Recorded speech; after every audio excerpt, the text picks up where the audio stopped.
La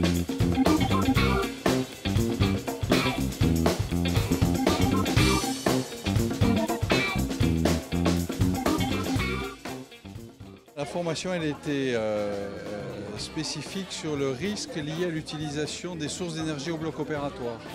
C'est-à-dire que les chirurgiens et les équipes chirurgicales au bloc opératoire utilisent au quotidien ce qu'on appelle des générateurs qui permettent de faire fonctionner des bistouris électriques qui servent à opérer. Et c'est l'utilisation de ces bistouris électriques qui, dans certaines circonstances, peuvent être responsables d'accidents.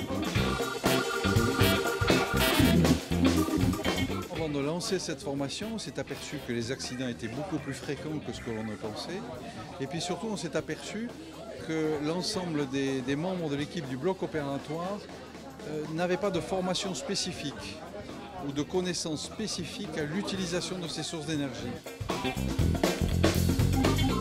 C'est l'accident qui est survenu il y a quelques jours à peine dans un hôpital français où une patiente a été brûlée de manière grave.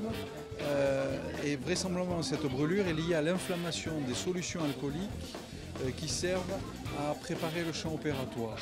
Et l'utilisation de ces solutions alcooliques associées à l'activation du bistouri électrique a déclenché un feu qui a brûlé la patiente. Notre expérience montre que ce genre d'accident est beaucoup plus fréquent qu'il n'apparaît. Et sur l'analyse qu'on a faite depuis 5 ou 6 ans, il y a plusieurs dizaines d'accidents liés à cette utilisation de solutions alcooliques. Et finalement, les équipes du bloc opératoire ne sont pas forcément prêtes à prévenir ce risque par défaut tout simplement de connaissances et d'informations liées à ce risque.